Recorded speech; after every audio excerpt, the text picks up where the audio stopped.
실제 있었던 일인지 확인은 좀 어렵지만 아주 재미있는 예화가 있죠. 나폴레옹과 관련된 오스트리아군 무너뜨리기 위해서 프랑스 군이 알프스 산맥을 넘어가야 했습니다. 천신만고 끝에 정상에 올랐죠. 그리고 나폴레옹이 이렇게 말했다고 하죠. 이 산이 아닌 것 같다.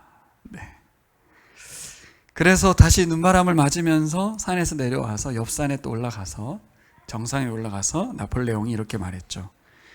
아까 그 산이 맞나 봐.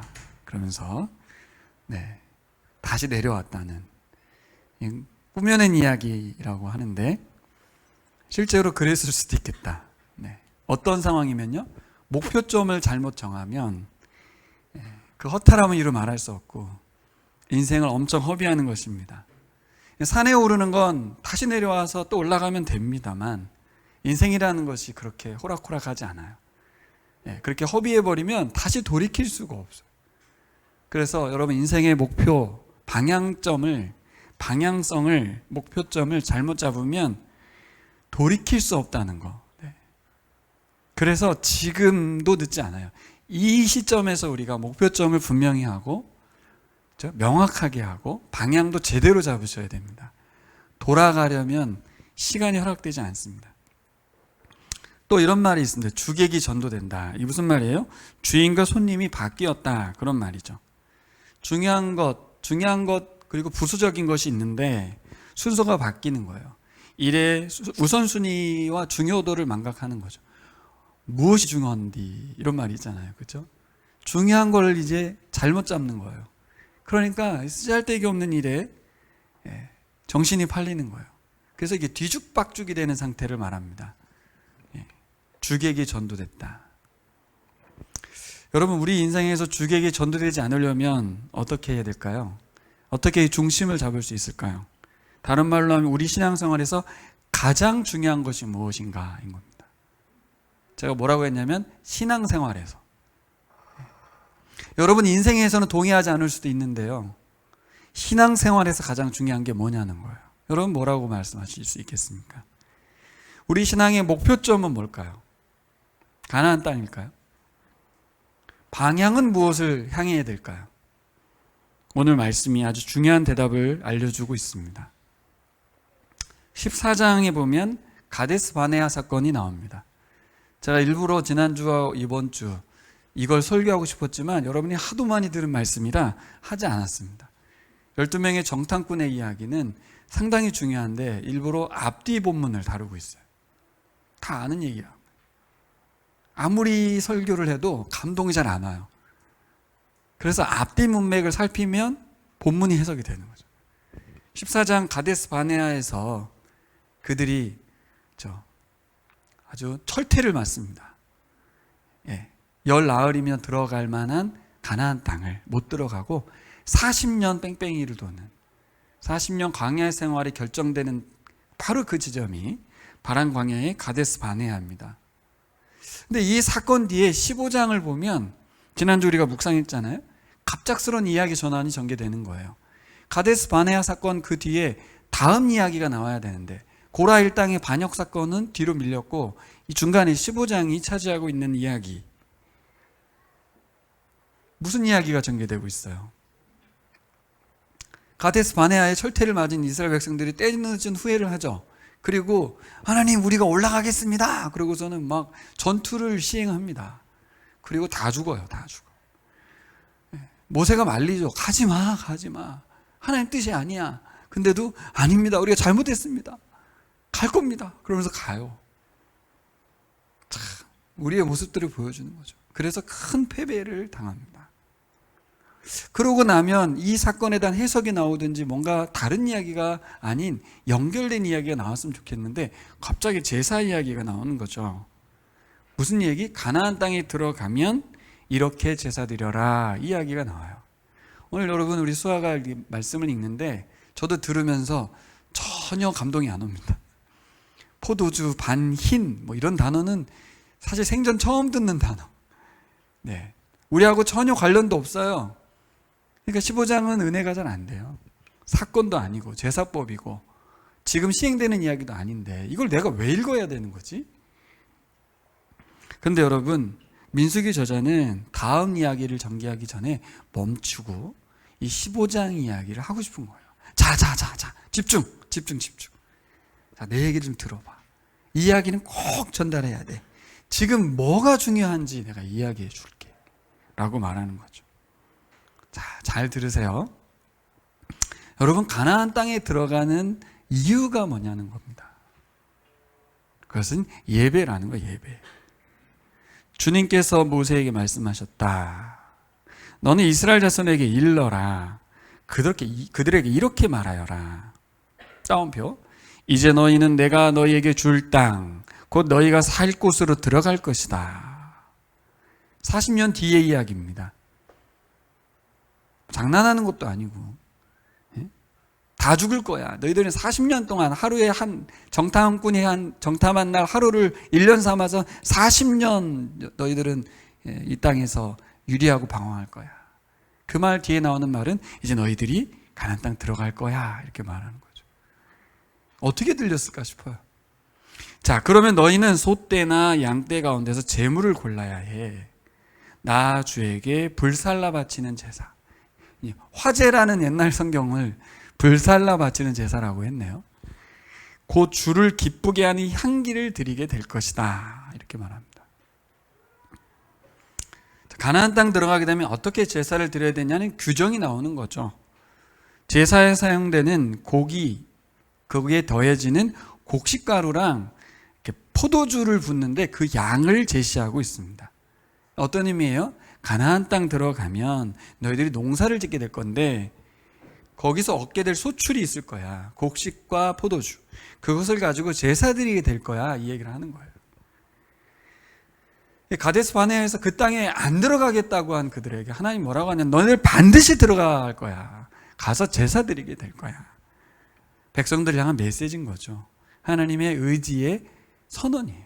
그러니까 너희들 반드시 들여보낼 거야 라고 말한 게 아니고 뭐라고 하냐면 거기 가면 제사 드리게 될 거야. 뭐죠? 가나안 땅 들어가는 목적이 뭐냐는 거예요.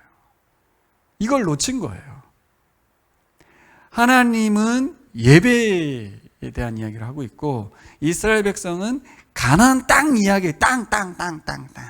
오늘 우리 배은혜 집사님 공동 기도문에 집 이야기를 했는데 아주 적절한 시기에 터진 거예요. 우리의 모든 인생은 아파트를 위해 살아갑니다. 부동산 공학이라고 하잖아요. 아직 모든 시간을 다 아파트에만 허비하고 있는 우리의 인생입니다. 취직을 하려는 이유도 그렇고요.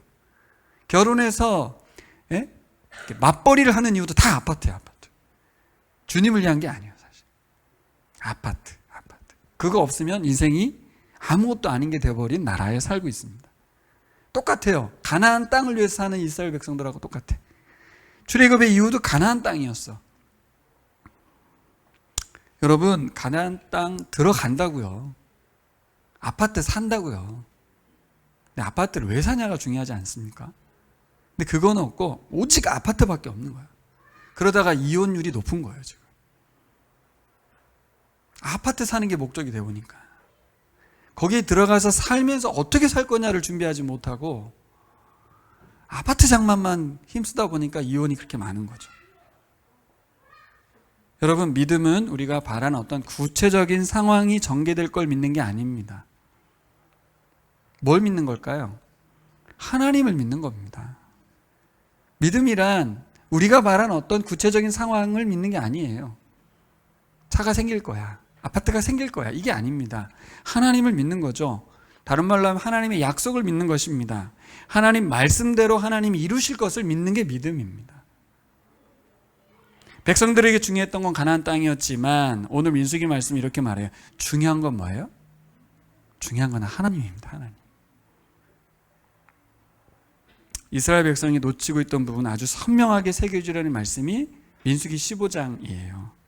가나안에 들어가는 이유는 너희가 생각하는 것처럼 그 땅의 소산물을 먹고 마시고 행복하게 살아가는 게 아니야. 예배 드리는 거야. 하나님과 관계하는 거야. 하나님과 관계하는 거라고. 아파트를 장만하면 가족들이 함께 행복하게 같이 교제하고 살아가는 거야. 그 아파트 장만해가지고 성공했다고 외치는 것이 목적이 아니야. 하나님과 관계하는 게 목적입니다. 15장 마지막 절 우리가 같이 읽은 마지막 절 다시 한번 읽어볼까요? 24절 41절 시작. 나는 주 너희의 하나님이다. 너희의 하나님이 되려고 너희를 이집트 땅에서 이끌어내었다. 내가 주 너희의 하나님이다. 이 한마디에 모든 게 담겨 있지 않습니까? 왜 데리고 나왔대요? 관계하려고 데려왔다. 관계하려고.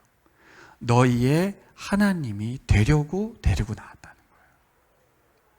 이 말은 뭐가 포함되어 있는지 아세요? 아직은 너희의 하나님이 아닌 거야. 여러분에게 하나님은 나의 하나님이십니까? 하나님 여러분에게 나는 너희의 하나님이라고 말하는 이 말씀이 여러분에게도 동일하게 적용이 되나요? 하나님은 나의 하나님, 우리의 하나님 맞습니까? 놀라운 선언인데요. 거기에서 죄책감을 가질 필요 없어요. 이게 감동인 거예요. 하나님은 재은이의 하나님이 되시기 위해서 부단히 일하신다는 거죠. 우리는 관심 없는데. 우리 이창선의 하나님이 되려고 이창선 씨를 태어나게 했고 부르시고 키우고 계시다는 것이죠. 너희 하나님이 되려고 출애굽시킨 거야. 지금 뭐가 중요한 거야? 나는 너의 하나님이라는 것이 중요한 거 아니니? 가나안에 들여보내는 이유는 내가 너희 하나님이 되려고 그런 거야. 너가 먹고 잘 살게 하려고 한 게 아니야. 예수님이 십자가에 죽으신 이유는 하나님이 우리 하나님이 되시려고 그런 것입니다. 예수께서 부활하신 이유도 우리와 관계하시려고 그런 것입니다. 그동안 우리의 복음 지시가 다 엉터리였던 거죠. 예수 잘 믿으면 인생이 좋아져. 삶도 나아지고 하나님 다 책임져 주셔. 그건 뻥입니다. 뻥. 이 책임진다는 말이 맞는 말이기도 하지만 그들이 듣기에는 어떤 말이에요? 다 알아서 해줘. 잘 되게 해줘. 성공시켜 줄 거야. 이런 말을 한 거 아니에요, 그동안? 예수님이 십자가에 죽으시고 부활하신 이유는 우리의 하나님이 되시려고 그러신 거라는 거죠. 우리와 관계하시려고 그랬다는 거예요. 마음은 콩밭에 두고서 교회에 왔으니 콩밭에 있는 마음을 가지고 사람들을 대하니 하나님과의 관계는 하나도 없고 이기적이고 계산적이고 그러다 실망하고 교회 떠나고 그런 거예요. 그러면서 삐졌다고 하면서 너 삐졌어요. 안 그러면 저 교회 떠날 거예요. 그러는 거예요, 다. 뭐예요? 나를 구원하신 이유, 예수께서 십자가 지신 이유, 부활하신 이유를 잘못 알고 있는 거였죠.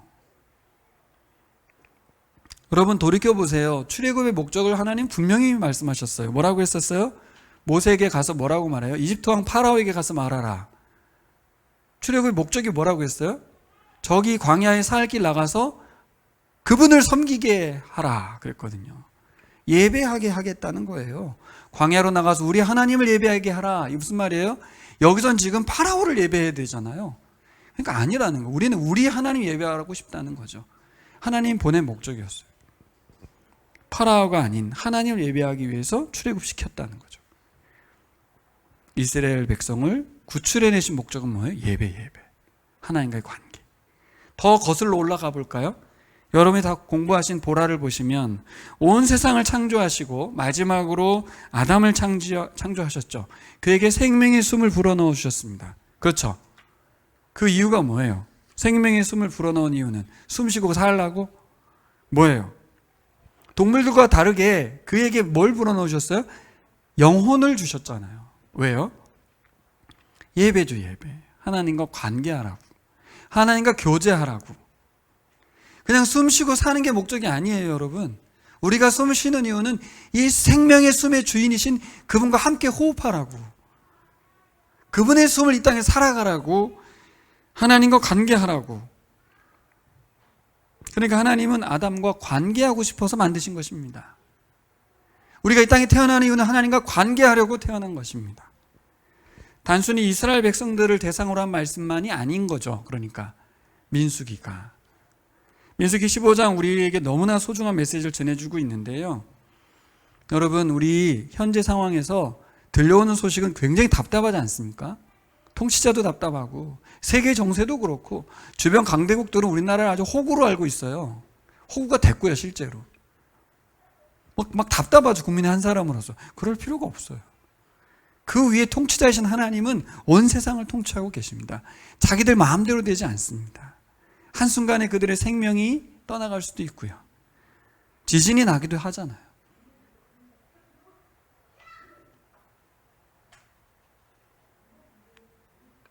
우리의 상황과 환경, 미래의 막막함, 불안감에 답답해하지 말고 우리의 창조의 목적, 우리의 구원의 목적인 예배 드리는 삶을 사셔야 돼요.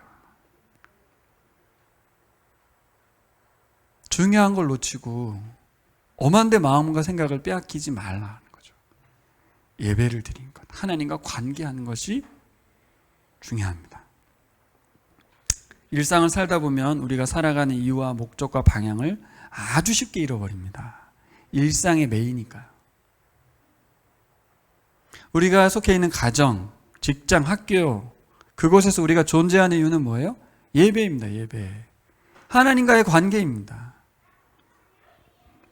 고린도전서 10장 31절 여러분 잘 아시는 유명한 말씀 있죠. 너희는 먹든지 마시든지 무엇을 하든지 하나님 영광을 위해서 하라. 이 무슨 말이에요? 하나님과 관계성 속에서 살아야 한다는 거죠.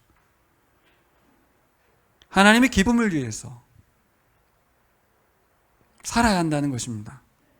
여러분, 그래서 목표와 방향을 잃어버리는 것을 허비라고 하는 거예요. 인생의 허비. 예배하지 않는 삶이 허비하는 삶이고요. 하나님과 관계하지 않은 채 살아가는 모든 삶, 그게 잘 나갈지라도, 아파트를 10채를 갖고 있을지라도 인생을 허비하는 것입니다. 너무 아까운 겁니다. 너를 이 땅에 태어나게 한 이유, 너희를 살려둔 이유 알아야지. 그게 뭐예요? 예배입니다. 그리고 주객이 전도된 삶, 그런 삶 말고 중요한 것을 추구하는 삶. 그러면 삶이 어떻게 돼요? 아주 심플해집니다. 핵심을 잡으면 심플해져요. 바로 하나님과 관계하는 삶입니다. 어떠한 형편에서도, 어떠한 상황 속에서도. 끝나고 이제 찬양하게 될 텐데 그 부르신 곳에서 찬송 가사가 갖는 의미인 것 같아요. 어떤 상황에도, 어떤 곳에서도, 부르신 그곳에서 하나님 예배하는 겁니다. 군대 같아요. 군인 조교 같은. 갑자기 군인이 되는 것 같은데. 자, 오늘 말씀 4절에서 11절을 보시면 화제로 드릴 동물의 종류와 규모에 따라 함께 드릴 곡식, 소재, 포도주, 양을 정해 주셨거든요. 어떤 의미가 있을까요? 매일 성경 도움말에 이렇게 써 있습니다. 읽어드릴게요. 약속대로 땅을 내어주신 하나님께 과도하게 경쟁적으로 예물을 바치지 않도록 하기 위함이다. 이렇게 이분은 해석해 주셨어요. 감사하죠. 누구나 이 정도의 예물이면 하나님 만날 수 있다는 거예요. 부자가 더 많이 바친다고 해서 하나님이 더 만나주고 가난한 자 안 만나주고 그렇지 않다는 거예요. 누구나 이 정도 예물이면. 헌금을 많이 하면 담임 목사는 되게 좋아할지 모르지만 하나님은 그렇게 좋아하지 않는다는 거예요. 하나님은 재물의 양보다 누구나 모두가 하나님을 예배하길 바라시는 거죠. 할렐루야. 예. 여러분 1,000원을 헌금하셔도 아무 상관없습니다. 저는 판단하겠죠. 아우 왜 1,000원밖에 안 해. 하나님 판단하지 않습니다. 중요한 건 뭐예요? 예배의 자리에 오라는 거고, 빈손으로 오지 말라는 거고, 그분의 마음의 수준이 그 정도인 걸 하나님은 아시죠. 그래가지고 절대 나무라지 않으세요. 저는 믿음을 좀 키웠으면 좋겠죠. 그렇다고 뭐 10,000원에 이렇게 하진 않습니다만, 중요한 건 뭐예요? 재물의 양이 많으면 하나님이 그 예배를 기쁘게 받으시고, 적으면 안 기쁘게 받지 않으시는 분이라는 것이죠.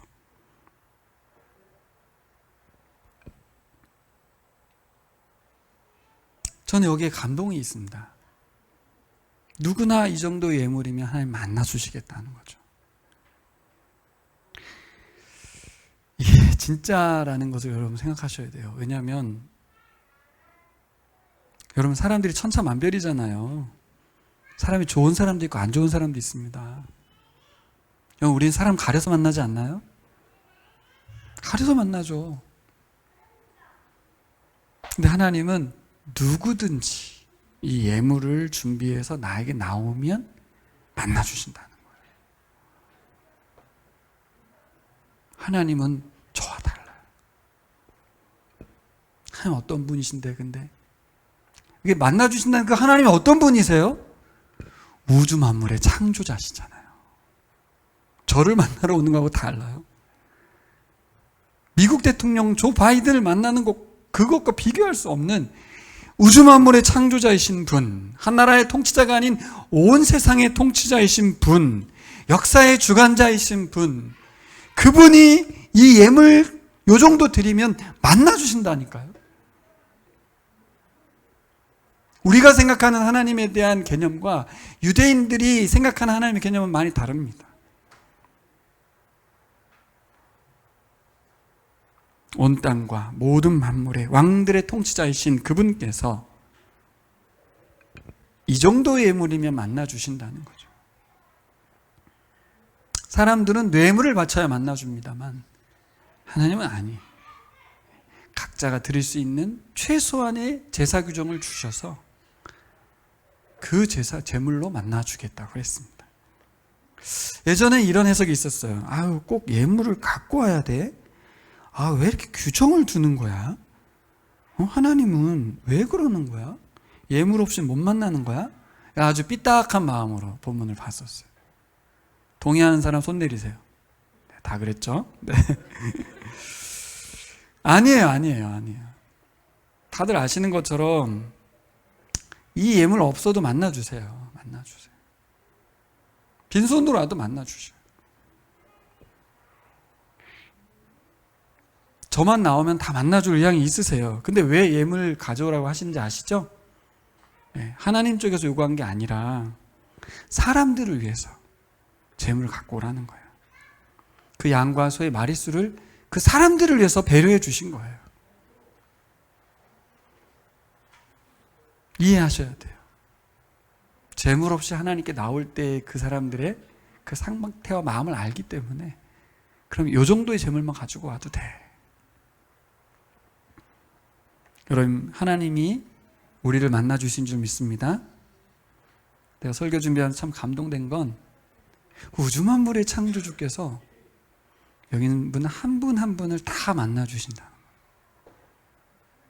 제가 아직도 우리 창선 성도님을 만났다고 말하기는 좀 그렇거든요. 잘 몰라요. 사실 개인적으로 만나지도 않은 거나 다름이 없어요. 하지만 하나님은 만나주신다는 거예요. 참 감사하죠. 이것이 바로 예배입니다. 예배. 한 사람 한 사람을 하나님 만나주시는 시간.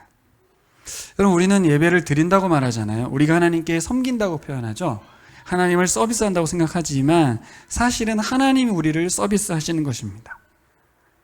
하나님 우리에게 은혜를 베풀어 주시는 시간, 우리가 받는 시간이 예배 시간입니다. 말씀을 들려주시잖아요. 성찬을 베풀어 주시죠. 십자가의 사랑을 부어주시죠. 한없는 자비와 사랑을, 그분의 영광을 드러내 주십니다. 내가 더 큰 은혜를 받겠다고 해서, 더 큰 예배를 준비한다고 해서 차별적으로 하나님 우리를 만나주시지 않는다는 거예요. 감동이지 않아요? 하나님은 동일하세요. 우리 모두에게. 우리가 우리 스스로를 차별하고 있는 거예요. 너 그렇게 해서 하나님 만나 주실 것 같아? 내 스스로 그렇게 얘기하는 거예요.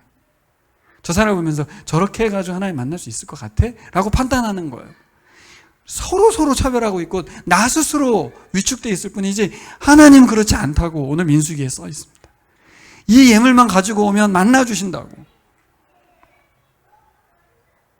우리 대통령님은 저를 만나주기 좀 어려울 것 같은 생각이 드는데요. 신기하게도 높은 사람 만나기 위해서 정말 많은 노력과 뇌물이 필요한데 하나님은 그렇게 많이 노력하고 뇌물 바칠 필요 없고 이 정도만 하면 된다고. 누구든지 만날 마음이 있으면 최소한의 자격을 요구하신 것뿐입니다. 자, 13절에서 16절을 보시면 두 번째로는 본토인이라고 지칭되는 이스라엘 백성들. 이 본토인이란 말이 참 재밌는데요. 사실 이스라엘 백성들은 지금 아직 들어가지도 않았습니다. 근데 본토인이라는 단어를 통해서 그들이 본토인이 될 것을 말하고 있어요. 그리고 이스라엘 백성들이 언젠가는 가나안 땅의 본토인이 된 뒤에 무슨 일이 벌어져요? 그러면 객이 있겠죠. 손님도 있고 이방인도 있고 외국인도 있겠죠. 외국인들이 하나님 예배하고 싶으면 어떻게 할 거냐는 거예요. 그들을 차별할 것이냐? 그렇지 않다는 거예요. 너희가 하는 대로 그대로 하면 된다. 이 부분도 참 놀라운 내용이죠. 유대인들이 얼마나 이방인하고 차별을 둡니까? 하나님이 계속 이방인과 유대인을 구별하시잖아요. 근데 하나님은 이 제사에 대해서 선민 이스라엘과 이방인을 구분하지 않고 예배의 자격을 논할 때 선민과 이방인의 기준은 뭐냐? 없다는 거예요. 동일한 자격으로 하나님 예배하면 된다는 거예요. 인종을 구분하지 않겠다는 거고 성별도 구분하지 않겠다는 거예요. 어떤 사람이냐도 중요하지 않다는 거예요. 예배의 본질은 뭐예요? 하나님을 관계하는 거죠. 중요한 건 하나님 만나고 싶은 사람은 다 만나주겠다는 이야기예요.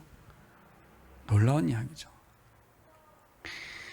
그래서 중요한 건 뭐예요? 하나님과의 관계입니다. 관계. 재물의 양도 아니고 잘난 것도 아니고 못난 것도 문제가 되지 않고 이방인이라고 문제가 되는 것도 아니고 본토인이라고 뭐 자격이 더 것도 아니고 다 똑같은데 여러분 하나님과 관계할 때만 가난이 되는 것입니다. 그렇지 않다면 말 그대로 애굽이 더 나은 거예요. 이 말을 이렇게 적용할 수 있어요. 크리스찬이 되었다고 해도 하나님과 관계하지 않을 수 있거든요. 세상 사람들이 더 나을 수도 있어요. 우린 종교인이거든요. 종교를 갖고 헌금도해서 물질도 나가죠. 교회 시간도 봉사하죠. 기독교 종교인으로 살아가는 것은 굉장히 불쌍한 것입니다. 크리스찬이 되었는데 말 그대로 애굽이 더 낫습니다. 가서 자유롭게 살지 뭐 하려고 그렇게. 무슨 말인지 아시겠어요? 이슬람 교인이나 불교인이나 똑같다 그 말이에요. 우리도 동일한 기독교인, 불교인 같은 기독교인이라는 것이죠. 여러분 이런 상황으로 볼 때 그들의 가나안은 어디예요? 지금 서 있는 바로 그곳 광야가 가나안입니다. 하나님이 계신 곳이 가나안이에요. 광야에서 그들은 하나님과 함께 하면서도 그 놀라운 영광의 임재 앞에서도 겸손할 수가 없었어요. 전 이 말씀의 문장을 준비하면서 우리 상반기에 하나님이 우리 교회 안에 역사하신 것들 앞에서 우리가 겸손하지 못하다면 심각한 거다. 하나님의 영광의 임재 앞에 우리가 엎드리지 못한다면 심각한 거다. 민수기 말씀은 우리에게 그렇게 말씀하고 있습니다. 이들은 어떻게 했어요? 영광의 하나님을 상대로 시위하고 욕심부리고 떼쓰고 협박까지 했습니다. 이런 식이면 하나님을 예배하지 않겠습니다.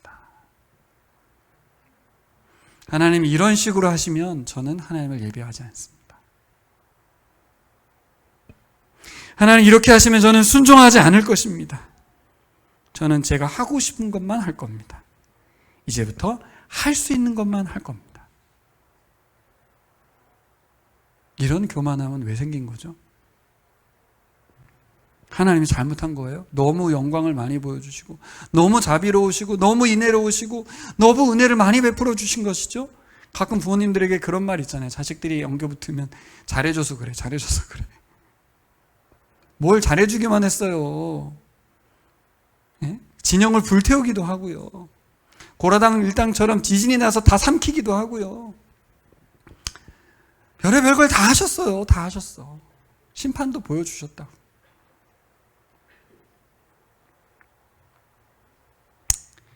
하나님, 내 방식대로 내 마음대로 하나님 예배할 거니까 하나님이 자세를 고치십시오. 그러면서 하나님이 마음에서 멀어진 사람들을 많이 봤습니다. 저도 저와 함께 했던 많은 분들 중에서 떠나간 사람들 많습니다. 하나님이 자세를 고치지 않으면 저 이제 그만하겠습니다.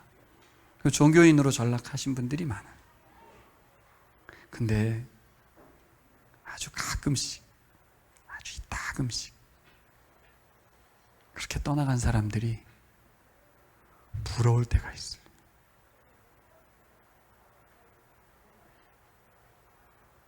좋겠다. 예배 안 드려서 봉사도 안 해도 되고 자기 마음대로 살고 실컷 놀러 다니고 좋겠다. 그런 부러움이 우리에게 있다고. 오히려 예배 드리러 나오는 내가 불쌍해 보이고 초라해 보이는 그 지경에 이를 때가 가끔 있어요, 우리가. 그래서 오늘 말씀 주신 겁니다, 여러분. 오늘 여러분 복 받으신 거죠. 여러분 묵상에서 15장을 제대로 묵상하기 쉽지 않으셨을 거예요. 굉장히 큰 사건과 사건 사이에 있는 이 제사법은 우리에게 큰 메시지로 들리지 않아요. 여러분, 여러분의 중심이 하나님이 되시기를 바랍니다. 여러분 삶의 이유와 목적이 하나님이 되시기를 소망합니다. 하나님 오늘 우리에게 이렇게 말씀하지 않습니까? 너희의 하나님이 되려고, 양지의 하나님이 되려고 양지를 이집트 땅에서 끌어내었어. 내가 너의 하나님이야. 나의 삶의 이유는 너야. 너희야. 난 너희와 관계하고 싶어. 난 너와 관계하고 싶어. 이게 하나님의 우리를 향한 예배입니다. 여러분, 그동안 우리는 우리만 예배하는 줄 알았죠. 근데 하나님 우리를 예배하시는 거예요. 예배는 서비스란 단어로 사용하거든요. 하나님 우리를 섬기고 계신 거예요. 지금 여러분이 서 있는 그곳에서 하나님 예배하시기 바랍니다. 우주 만물의 주인 되시고 역사의 주관자 되시는 하나님과 연결되시기 바랍니다. 어디에서요? 지금 여러분이 서 있는 그곳에서. 여러분, 하나님 제시하는 기준을 좀 보세요. 재물의 양이 너무 초라하지 않습니까? 우주 만물의 창조주 정도 되면 아파트 한 채 정도 바치라고 해야 되지 않겠습니까? 우리 같으면 그런 기준 제시하지 않겠습니까? 예? 자식을 내가 줄 테니 10억을 바쳐라. 이러면 좋지 않겠습니까? 인종도 제한 없다고 그러지. 출신도 제한 없다지. 남녀도 제한 없다지. 아이들도 만나준다지. 죄인들도 만나준다지. 못난 사람들도, 잘난 사람들도 모두 만나줄 의향이 있다는 거죠. 모두 내가 너희를 예배할 마음이 있어.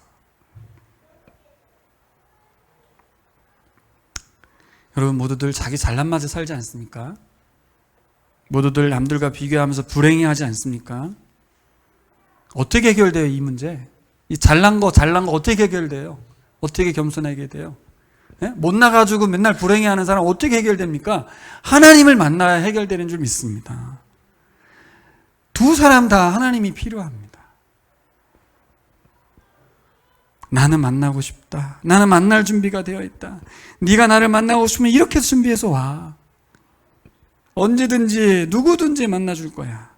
다만 내가 거룩하기 때문에 너희도 거룩하게 나와야 해. 예수 그리스도의 십자가로 좋게. 더 이상의 조건이 필요하지 않아. 그러니까 너는 너의 공로를 의지해서 내 앞에 나오지 마.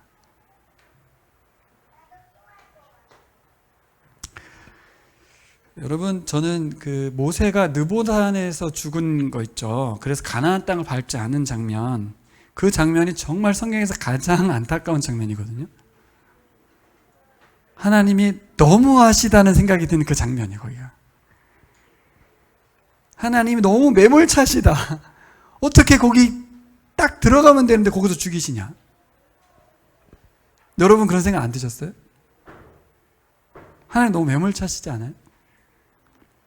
그리고 뭐라 그래? 1세대는 결국 여호수아 갈렙 두 사람만 그 땅을 밟았다는 거 아니겠어요? 그리고 두 사람은 정말 대단하고 위대하고 훌륭해 보이지 않습니까? 근데 이번에 좀 다른 생각이 들었어요. 그래서 두 사람이 가나안 땅 밟았는데 그게 무슨 의미가 있지? 근데 그 사람들도 거기 들어가 죽었잖아.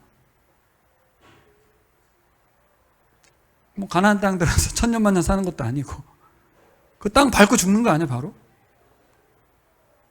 결국 그 자손들이 들어가는 건데 그러고 보니까 1세대가 안 들어간 거는 의미가 별로 없는 게 어차피 광야 1세대나 여호수아 갈렙도 1세대로서 죽어요. 그 2세대는 다 들어가는 거예요 어차피. 뭐가 다릅니까? 가나안 땅 들어가는 게 무슨 의미가 있어요? 아무 의미가 없어 사실 보니까. 그러고 보니까 모세가 거기서 죽은 것도 그렇게 문제될 것도 없겠더라고요. 그 밟고 죽으면 무슨 소용입니까? 모세도 가나안 땅 밟고 곧바로 죽는다면 도착했다는 거 말고는, 그렇죠? 그냥 그 땅을 밟았다는 거 외에는 무슨 의미가, 아무 의미가 없어요. 뭘 얘기하고 싶은 거예요 제가? 크리스찬이 되었다는 거, 예수님 믿었다는 게 무슨 의미가 있습니까? 세례를 받았어요. 무슨 의미가 있어요? 예수님 십자가에 죽었어요. 무슨 의미가 있어요? 하나님과 관계하지 않으면 아무 의미가 없어요. 예배하지 않으면, 하나님 말씀에 순종하지 않으면, 하나님이 지금도 나를 통해서 역사하지 않는다면 그게 무슨 의미가 있어요? 아무 의미가 없습니다. 여러분, 하나님과 관계하는 것이 중요하지 어디에 있느냐가 중요하지 않더라고요. 그렇게 보면 모세가 서운하지 않았겠다. 전혀 서운하지 않았겠다. 모세는 그저 하나님 나라의 한 페이지를 살아가는 것이죠. 우리도 마찬가지입니다. 그 페이지에 쓰여지고 있는 우리의 인생에 감사하는 겁니다. 예배하는 거예요. 거기까지입니다. 거기까지. 그러니까 가나안 땅 안 들어갔다고 해서 그가 성공하지 못했다 이렇게 말할 수 없습니다. 우리 인생의 성공은 뭐예요? 부르신 곳에서 예배하는 거예요. 그 자리에서 예배하는 거예요. 하나님 말씀에 순종하고 기뻐하고 즐거워하고 샬롬을 사는 거예요. 부활절 설교에 말씀했던 것처럼 이 땅에 샬롬을 가져오신 그리스도의 부활이 우리 가운데 살아내지는 것, 그것이 성공입니다. 말씀을 마무리하면서 엊그제 제가 예레미야 강의를 들으면서 마음에 감동된 것을 우리 교우들과 나누었죠. 묵상방에 제가 올렸는데 교인들에게 제 글이 얼마나 전달될지는 모르겠습니다. 글로 전달되는 건 해석의 차이가 있고 감정 전달이 안 되죠. 우리 임 목사님께서 여러 가지 복잡하고 딜레마에 빠진 사역의 상황이거든요. 반응도 시원찮고 이것이 지속 가능 여부도 확실치 않은 상황에서 경제적인 어려움과 함께 이번에 몸마저 아프고 힘이 빠져버린 이 친구 목사님의 고뇌, 이것이 강의를 통해서 다가왔어요.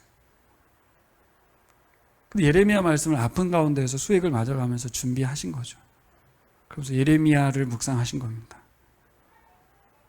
이사야 선지자는 성전에서 제단 숯불로 이렇게 입을 지지면서 하나님께서 부르시고 그가 자원해가지고, 그죠? 내가 여기 있나이다. 그러면서 자원해서 선지자가 됐지만 예레미야는 자신의 의지와 상관없이 언제 선지자가 됐습니까? 엄마 뱃속에 있을 때. 엄마 뱃속에 있을 때 그를 부르셨어요. 그러니까 숙명적으로 이 사람은 예언자로 살아야 되는 거예요. 예전에 이게 되게 은혜라고 생각했거든요. 모태에서 부르셨다. 근데 이번에 진짜 생생하게 다가와요. 엄청 불운하다. 자기 의지하고 아무 상관없이 엄마 뱃속에서 하나님이 선지자로. 어떤 선지자였습니까? 예레미야의 사역은 뭐예요? 민족의 멸망을 예언하는 사역이었어요. 예루살렘 성전이 무너지고 회파되는 것을 두 눈 똑똑히 지켜봐야 되는 선지자였습니다. 그 정도만이 아니죠. 모든 왕들과 지도자들로부터 핍박받고 백성들로부터 배척받는 심하게 때리고요. 발가벗기고요. 예고된 불행, 예고된 아픔, 예고된 고통, 예고된 아픔의 길, 고난의 길, 슬픔의 삶을 살아내야 했던 예레미야. 이 질문이 생기지 않아요? 꼭 그렇게 살아야 돼? 하나님이 불렀다고 해서 꼭 그렇게 살아야 되냐고. 그렇게 살고 싶을까? 하나님 불렀으니까 자동적으로 기계적으로 사라졌습니까? 아니에요. 뭐라고 했어요? 제가 엄마 뱃속에서 죽었으면 좋았을 거예요. 내가 태어났을 때 옆에서 박수치고 기뻐했던 사람들이 없었으면 좋았을 거예요. 막 이러면서 얼마나 자신이 태어남에 대해서 저주했는지 모릅니다. 그러면서도 그가 뭐라고 그래요?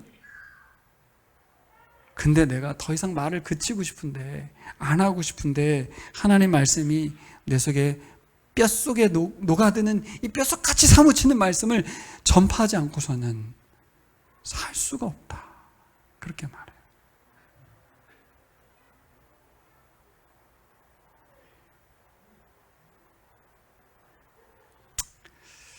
그 목사님이 사역을 하시는 이유를 뭔가 저도 이번 기회에 생각을 해봤어요.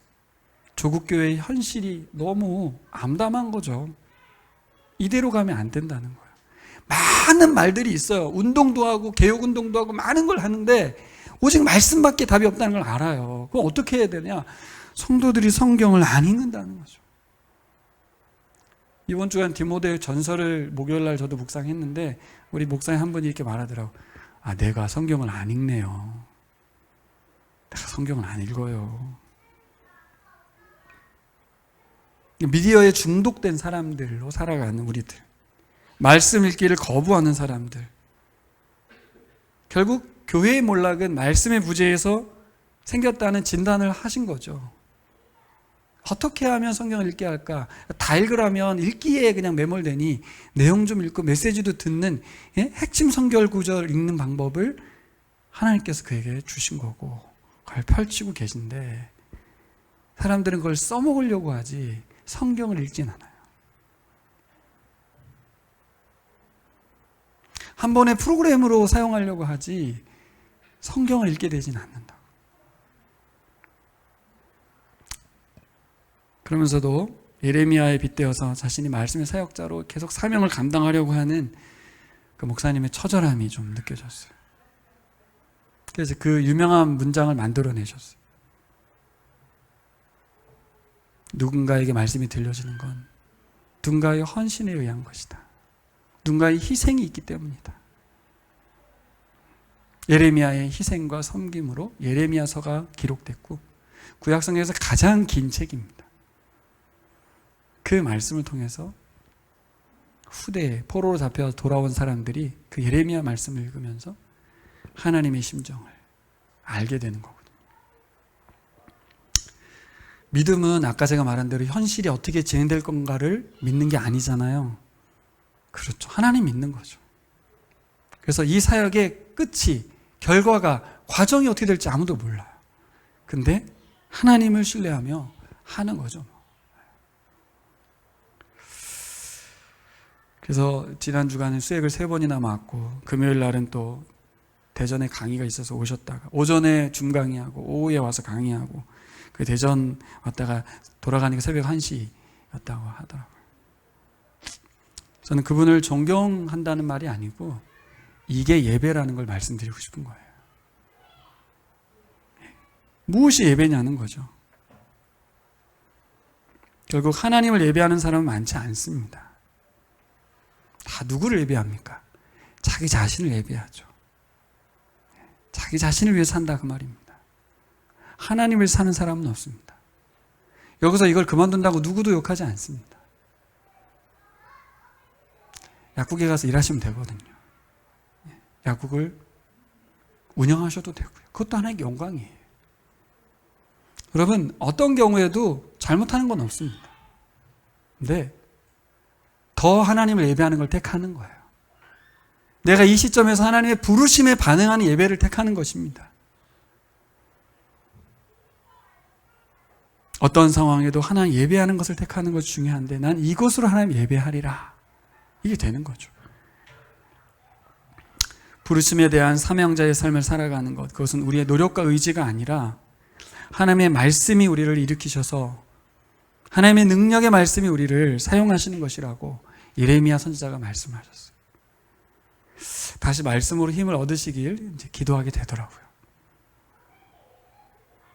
저에게는 좀 가시적으로 보여지는 하나님의 임재와 함께하심에 대한 현상들을 갖고 있었잖아요. 자, 그래서 새벽에 카톡을 올려드렸어요. 사모님께 우리 교회 공간이 5만 원 인상되었다고, 엣지통독 사역을 계속 하라는 메시지라고 꼭 말씀드리라고. 네, 그랬더니 신앙은 해석이라고 하죠. 그렇더라고요. 네. 네. 우리에게 주어진 이 시대입니다, 여러분. 불운한 시대에 태어나지 않았습니다. 예레미야는 태중에 부름받아 멸망의 시대에 태어났는데 하나님이 예배했다는 거죠. 우리 이 시대는 불운한 시대가 아닙니다. 하나님의 때에 우리가 태어난 것입니다. 이 나라에 태어난 것도 그렇습니다. 우리 진자매가 이 나라에 와서 부르심을 받은 것도 마찬가지죠. 우리가 만나는 사람들, 우리에게 주어진 가족들, 우리가 하고 있는 모든 일들 숙명입니다. 숙명. 피하시면 안 됩니다. 예레미야처럼 피하지 않고 끝까지 말씀의 인도함을 따라 말씀의 동력을 받으셔서 뼛속까지 사무치는 말씀을 전파하는데 순종하시는 예배자가 되기를 소망합니다. 우리 삶의 이유와 목적이 가난이 아니고 예배입니다.